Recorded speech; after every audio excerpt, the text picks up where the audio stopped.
तो आज हम लोग क्या देखने वाले हैं, इलेक्ट्रोमैग्नेटिक वेव्स के जो भी 2 मार्क्स के क्वेश्चन है। 1 मार्क्स के क्वेश्चन मतलब ऑब्जेक्टिव क्वेश्चन अपने हो चुके हैं, आपने नहीं देखा तो जाकर देख सकते हैं। काफी कम क्वेश्चन पूछे गए अभी तक, और इसके 5 मार्क्स के क्वेश्चन से नहीं आएंगे क्योंकि है ही नहीं, तो आएंगे कहां से। ओके, तो 2 मार्क्स के क्वेश्चन देखते हैं। छोटा सा है, देख के आराम से नोट करके याद कर लीजिएगा। आ गया तो बल्ले बल्ले, नहीं आया तो नहीं आया। चलिए शुरू करते हैं। पहला हमारा कह रहा है what is electromagnetic wave. Electromagnetic wave होते क्या है भैया?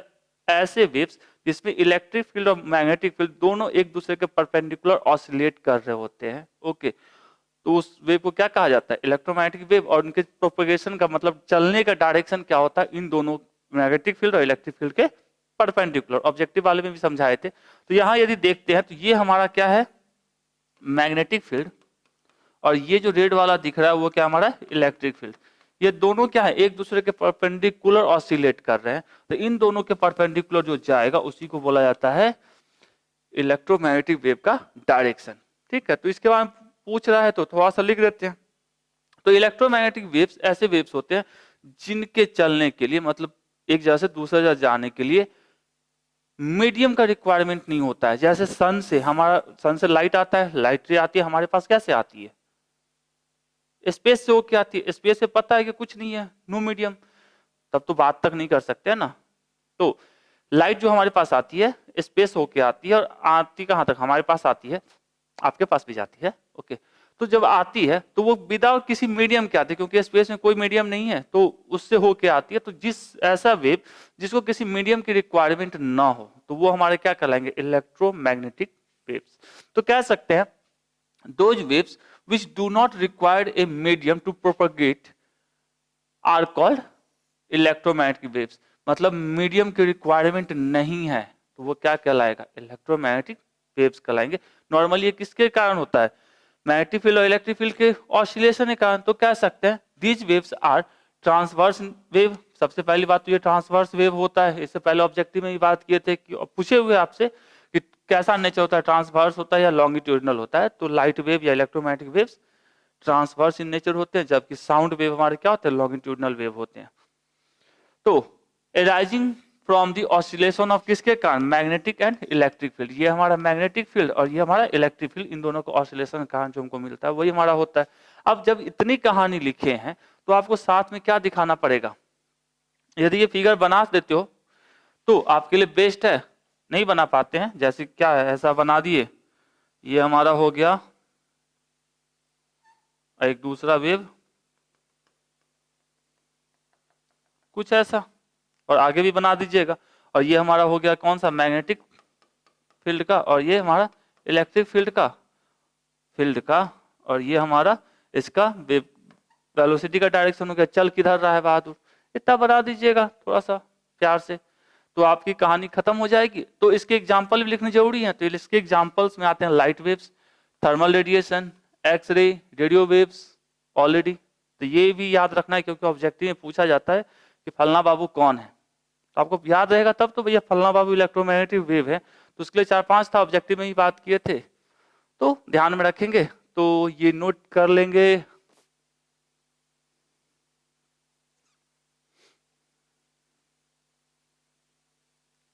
नेक्स्ट कह रहा है write down 2 properties of electromagnetic waves. Electromagnetic waves का भी पीछे भी देखे, ट्रांसवर्स इन नेचर होते हैं, इनको मीडियम की जरूरत नहीं होती है ना। ये मैग्नेटिक और इलेक्ट्रिक फील्ड के परपेंडिकुलर डायरेक्शन में प्रोपगेट करते हैं। ठीक है, यही सब कहानी। तो अब सबसे पहला कहानी क्या है कि इस वेव की स्पीड जो होती है लाइट की स्पीड के बराबर होती है। ये वेव लाइट की स्पीड से प्रोपगेट करते हैं या चलते हैं। The speed of electromagnetic waves is equal to the speed of light. दूसरा ये ट्रांसवर्स होते हैं। अब ट्रांसवर्स को थोड़ा समझ लीजिए। जैसे ये दिख रहा है आपको, तो इसमें क्या दिख रहा है कि एक वेव है, चल रहा है, चलने दो। तो इस वेव की यदि हम बात करें, इस पॉइंट की बात करें, तो ये जो डॉट दिख रहा है जो ऊपर नीचे हो रहा है, वो क्या आगे या पीछे जा रहा है? नहीं जा। जब आपको 11th वेव पढ़ाया गया होगा तो ट्रांसवर्स और ऑसिलेशन, लॉन्गिट्यूडिनल वेव दोनों आपको पढ़ाया गया होगा। तो इसे पार्टिकल मूव नहीं करते हैं, क्या करते हैं? वेव मूव करते हैं, पार्टिकल अपनी जगह पे ही ऑसिलेट करता रहता है। ठीक है, तो थोड़ा सा वेव का बनाइएगा तो ऐसे करके बनाना चाहे तो बना सकते हैं, नहीं तो सब बल्ले बल्ले है। ठीक है, it is not necessary to have any medium, ये पहले ही बात की है, ट्रांसमिशन के लिए किसी मीडियम की रिक्वायरमेंट नहीं होती है। और next, it exist due to the oscillation, किसके ऑसिलेशन, इलेक्ट्रिक फील्ड और मैग्नेटिक फील्ड के ऑसिलेशन के कारण इसका एग्जिस्टेंस होता है, दोनों एक दूसरे के परपेंडिकुलर ऑसिलेट कर रहे होते हैं। तो आपसे पूछा कितने थे, दो प्रॉपर्टीज, आपने को हमने चार दिए हैं, तो दो आपसे पूछे तो दो ही लिखिएगा, ये नहीं कि पॉकेट में चार है तो चारों जाके दे देना, बाकी क्वेश्चंस भी बनाने हैं।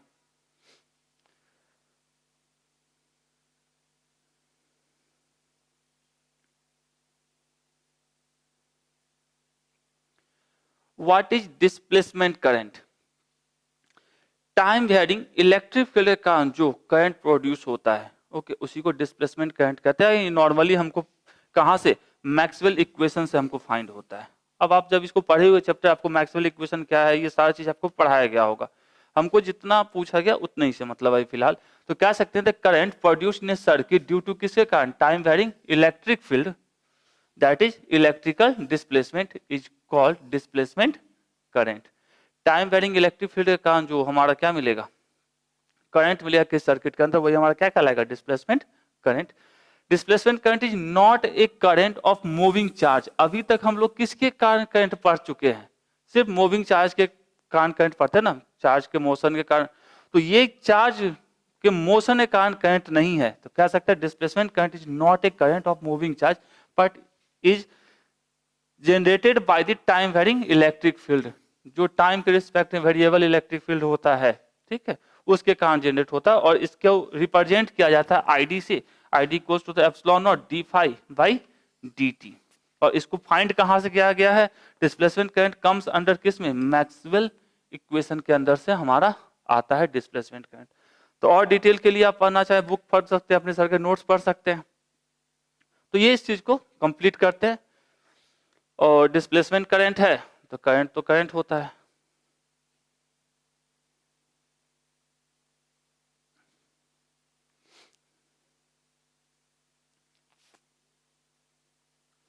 नेक्स्ट क्या है, write any two properties of x ray. X ray की दो प्रॉपर्टीज बताना है। ये दिख रहा है, कंकाल नहीं है, एक्सरे क्या हुआ, यदि आपके हाथों का एक्सरे किया जाएगा, आपने एक्सरे प्लेट देखा होगा तो ऐसा ही कुछ दिखता है। तो ये एक्सरे प्लेट का शकलो सूरत है। तो कह सकते हैं ये क्या होता है, x ray are electromagnetic wave of very short wavelength. पहली बात ये क्या होती है, शॉर्ट वेवलेंथ क्या इलेक्ट्रोमैग्नेटिक वेव है। They travel in straight line with the velocity of light. Electromagnetic wave है तो स्वाभाविक है स्पीड ऑफ लाइट से ही चलने वाला है। They are invisible to eyes, ऐसे भी एक्सरे दिखाई कहां देता है, गलती से बन गया, ठीक है, तो मशीन ही देखते हैं इसको। They are not deflected by electric and magnetic field. Electromagnetic waves जो होते हैं ऐसे भी इलेक्ट्रिक फील्ड और मैग्नेटिक फील्ड के में डिफ्लेक्शन शो नहीं करते हैं, बात किए हैं इसकी। ऑब्जेक्टिव में पूछे हुए कि इलेक्ट्रोमैग्नेटिक वेव मैग्नेटिक फील्ड में डिफ्लेक्ट होगा, इलेक्ट्रिक फील्ड के कारण डिफ्लेक्शन आएगा, नहीं आएगा, क्या होगा। तो स्वाभाविक है इलेक्ट्रोमैग्नेटिक वेव है तो इसमें मैग्नेटिक फील्ड और इलेक्ट्रिक फील्ड में डिफ्लेक्शन शो नहीं करने वाला है। This indicates that x ray do not have charge particle. अब ये भी इंडिकेट करता है भैया, देखो चार्ज पार्टिकल को मैग्नेटिक फील्ड के अंदर रखोगे तो भी उसमें क्या होता है, कुछ वेलोसिटी के साथ दोगे तो गोलू गोलू घूमने लगता है। इलेक्ट्रिक फील्ड के अंदर रखोगे तो क्या करता है, इलेक्ट्रिक फील्ड के डायरेक्शन में मोशन करने लगता है। तो जब कुछ है ही नहीं तो कैसे मूवमेंट कैसे आएगा।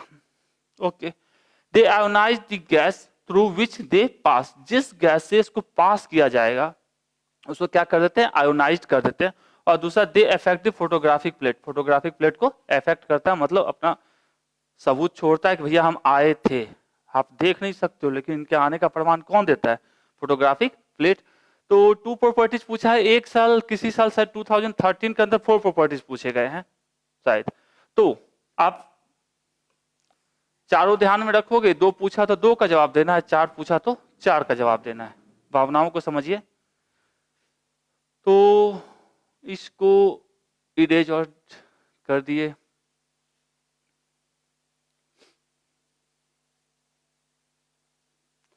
फिफ्थ कह रहा है write two main feature of laser. Laser ऐसा ही कुछ दिखता है, देखे होंगे आप, एक छोटू सा रहता है, कहीं से जलाओ कहीं बहुत दूर तक दिखते रहता है, लाइट बहुत दूर तक ट्रेवल करती है उसकी, तो वो मेन होता है मोनोक्रोमेटिक लाइट होते हैं, ठीक है। इसकी वजह से वो उसमें डायरेक्शन जल्दी चेंज नहीं करता वो, जिसकी वजह से वो दूर तक ट्रेवल कर सकता है। तो सबसे पहले इसकी क्या करें, मेन फीचर की बात करें, laser is an electromagnetic radiation, ये भी इलेक्ट्रोमैग्नेटिक रेडिएशन है। दूसरा कह रहा है it travel large distance without deviation, देखते हो लेजर जब जलाते हो तो बहुत दूर तक जाती है उसकी, यहाँ से जलाए 4 5 10 बिल्डिंग तक चला जाएगा उसका लाइट, चल जाएगा, लेकिन टॉर्च जलाई तो नहीं जाएगा, तो ट्रेवल काफी दूर तक करता है। Laser lights are single wavelength light, laser light के पास क्या होता है, सिंगल वेवलेंथ लाइट्स होते हैं, और laser beam is emitted in specific direction, इसके जो होते हैं एक प्रॉपर डायरेक्शन में चलता है, ये ऐसे नहीं कि टॉर्च से निकला और ऐसे फैल गया, चला तो सीधा ही चलने वाला है। तो ये 4 पॉइंट्स है, 2 पूछा था।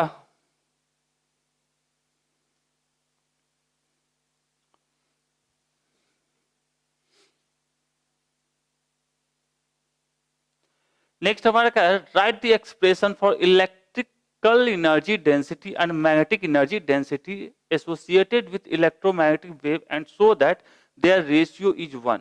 और हमको पहले ये बताना है कि इलेक्ट्रिकल एनर्जी का एक्सप्रेशन क्या होगा, इलेक्ट्रिक एनर्जी डेंसिटी, और दूसरा मैग्नेटिक एनर्जी डेंसिटी। तो इलेक्ट्रिकल एनर्जी डेंसिटी एक और कभी तो चर्चा किए हैं, ऑब्जेक्टिव में किए हैं, कभी किए हैं, एक बार चर्चा कर चुके हैं, तो ये क्वेश्चन वहां नहीं हुआ था, यहाँ इलेक्ट्रोमैग्नेटिक वेव लगा हुआ था, इस चैप्टर के अंदर ले आए। तो वहां भी हमने यही फॉर्मूला लिखा था, इलेक्ट्रिकल एनर्जी डेंसिटी क्या होता है, एनर्जी पर यूनिट वॉल्यूम, और इसका फॉर्मूला होता है 1/2 एप्सिलॉन ई स्क्वायर, और हमारा magnetic energy density magnetic field का कारण आता है वो होता है 1/2 बी स्क्वायर बाई म्यू। तो अब हमको ये तो दोनों चीज जो पूछा था वो हमने लिख लिया, ये दोनों चीज पूछा, पहले उसका क्या बता एक्सप्रेशन, ओके। उसके बाद बोला कि दोनों का रेशियो, मतलब क्या कह रहा है भैया, U E by U B कितना होगा, यही पूछा जा रहा है। तो इसकी भावनाओं को थोड़ा सा और ऐसे भी तो लिख सकते हैं, 1/2 ई नॉट का स्क्वायर, और इसको ये भी तो लिखा जा सकता है 1/2 वी नॉट का स्क्वायर बाई म्यू नॉट, लिख लिए। अब इन दोनों को यहां पटक देते हैं, चलिए 1/2 एप्सिलॉन नॉट ई नॉट का स्क्वायर, ई क्या होता है इलेक्ट्रिक फील्ड होता है, बी मैग्नेटिक फील्ड होता है, अब ये सब ध्यान में रहना चाहिए, बी नॉट का स्क्वायर बाई, इतना हो गया, ये से ये साफ, बहुत अच्छी बात है। इसको थोड़ा सुधार के लिखोगे तो क्या लिख सकते हैं, ई नॉट का square divided by B naught का स्क्वायर इनटू, ये उलट के जाएगा, एप्सिलॉन नॉट म्यू नॉट, इतना लिख सकते हैं। थोड़ा सा मैथमेटिक्स से सिंपल दिख रहा है कि नहीं दिख रहा है, दिखना तो चाहिए, ठीक है। अब ई नॉट बाई बी नॉट हम लोग जानते हैं किसके बराबर होता है, स्पीड ऑफ लाइट के सी के बराबर होता है, तो इसको लिख सकते हैं सी का स्क्वायर, ओके। और दूसरा हम लोग ये जानते हैं सी इक्वल टू होता है 1/√अंडर म्यू नॉट एप्सिलॉन नॉट, इसको हम लिखते हैं तो क्या लिखते हैं, C square is equal to 1/म्यू नॉट एप्सिलॉन नॉट। तो mu nought epsilon nought equals to क्या लिखा जा सकता है, 1/सी स्क्वायर। तो इसके जगह पे हम क्या लिख सकते हैं, इंटू 1/सी स्क्वायर, कट गया, बच गया क्या 1। तो यही तो शो करना था, तो हमने शो कर दिया। तो उम्मीद है भावनाओं को समझे होंगे, छोटा सा चीज है, आसान सा। तो इसको याद रखिए, ऑब्जेक्टिव में भी आपसे पूछा जा चुका है कि शायद अप्रॉक्स हमको लगता है यूनिट पूछा गया था आपसे, देखिएगा इस चैप्टर के नहीं, किसी और चैप्टर के अंदर हम उसकी चर्चा की है। तो 6 नंबर क्वेश्चन 2011 आगे देखा जाए, इसको नोट कर लीजिए।